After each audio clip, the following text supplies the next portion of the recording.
आज हम बैंकिंग के बारे में बता रहे हैं। बैंकिंग है क्या? किसी भी मनी को सुरक्षित रखने के लिए हमें बैंक का प्रयोग पड़ता है। मान लीजिए कि हमारे घर में चोरी हो रही है, चोर आ जाए तो पैसे को हमने घर सुरक्षित रखते हैं। केवल इसलिए नहीं सुरक्षित रखते, सुरक्षित तो रहता ही है, साथ ही साथ बैंक हमें इंटरेस्ट भी देती है। इसे बैंक से आज सारे बैंक ही हमारी मुट्ठी में है, पॉकेट में है, हर चीज हम बैंक की मदद से ही करते हैं। आज कोरोना ही चल रहा है तो देखिए बैंक कितना मदद कर रहा है।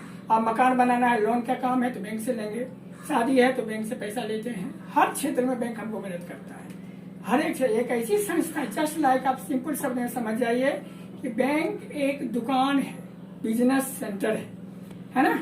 आप क्या करते हैं, हम लोगों से पैसा लेता है और ले करके फिर हम ही लोगों को लो रेट पर लेता है और हाई रेट पर देता है। इसी से उसका खर्चा चलता है। बैंक जो चल रहा है, आपको देखते होंगे बैंक कर्मी को बहुत है, सैलरी है, बहुत कुछ है, बहुत सारी सुविधाएं हैं, तो वो केवल यही बिजनेस है, कमा के उसको देता है, अपने खर्च चलाता है। सरकार को भी उससे बेनिफिट है, इनकम टैक्स, हर चीज हम लोगों को आज बैंक के थ्रू ही होता है।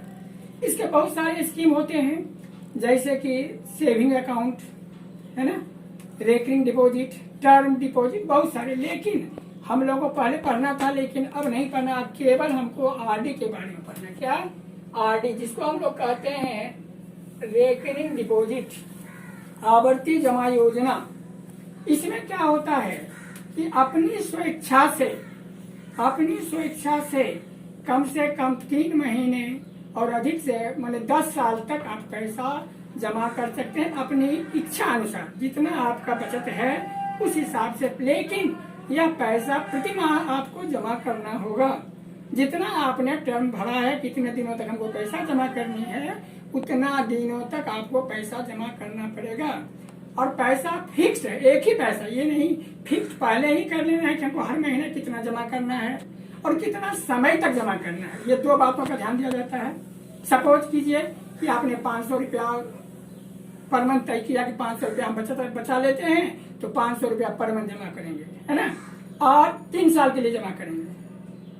तो ये आपका यहाँ पर अमाउंट भी, प्रिंसिपल फिक्स हो गया और टाइम भी फिक्स हो गया।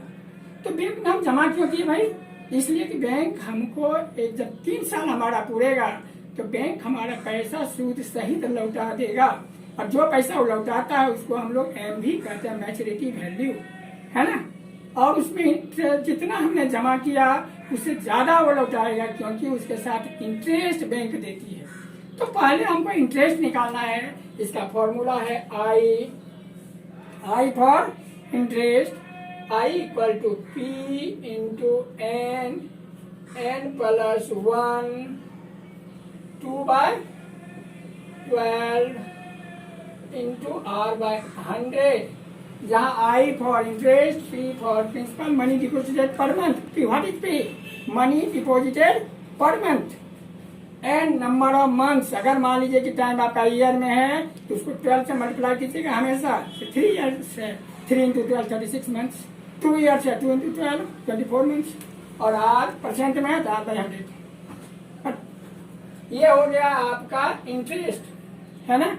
उसके बाद अगर मान लीजिए हमको MB क्या हो जाता है, MB बराबर हो जाता है PN प्लस I, मैंने कितना महीना कितना पैसा पर मंथ जमा करते हैं, कितने महीने तक जमा करते हैं और उसका इंटरेस्ट कितना होता है, वो सारे पैसे को, सारे रुपए को आप बैंक लौटाएगा। वही टर्म पूरने के बाद वही कहलाता है एमबी। इसी पर जितना भी सम है, इसमें कभी आपको आई पूछेगा, कभी पी पूछेगा, कभी एन पूछेगा, कभी आर पूछेगा, कभी इक्वेशन बना देना है।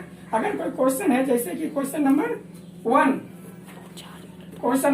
है, क्वेश्चन पढ़िए और टेबल बैठा दीजिए। क्वेश्चन नंबर 1 है, मनी ओपन से recurring deposit account with a bank of Rajasthan 600, मैंने money deposited per month 1, money deposited per month equal to ₹600 है। फॉर एन बराबर 20 मंथ्स। अगर ईयर में रहेगा तो 12 से मल्टीप्लाई कर दीजिएगा, मंथ्स नहीं देना है हमेशा। एन बराबर नंबर ऑफ मंथ्स होता है और आर बराबर है कितना 20 month. Calculate the maturity value of the accounting rate of percent R बराबर 10%। पहले हम लोग आई निकालेंगे। आई बराबर बैठा दीजिए, कुछ नहीं करना है, केवल फॉर्मूला पर बैठाना है। आई बराबर P into n plus 1 2 into 12 R by 100।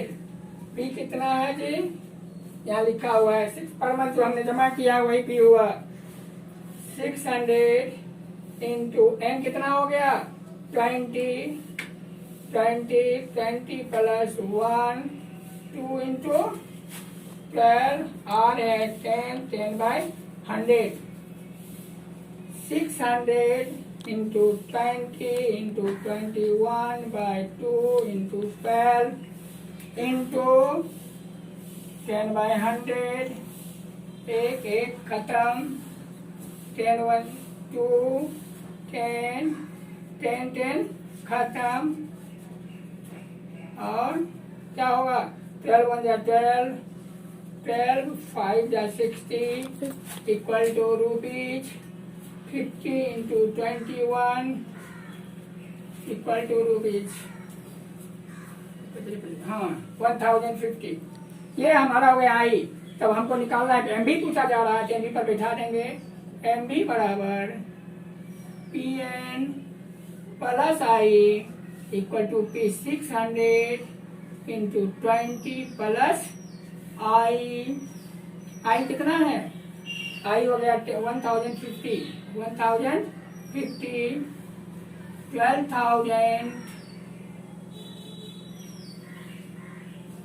Plus 12 ठीक है प्लस 1050 इक्वल टू 13,050। यही आंसर हो जाएगा, है ना। अब कोई भी सम इसी तरह से बनेगा। अगर कभी एम बी पूछेगा, कभी रेट पूछेगा, कभी जैसे जो है क्वेश्चन पर बैठा दीजिएगा, खत्म होएगा। ठीक है, पूछिए दूसरा क्वेश्चन।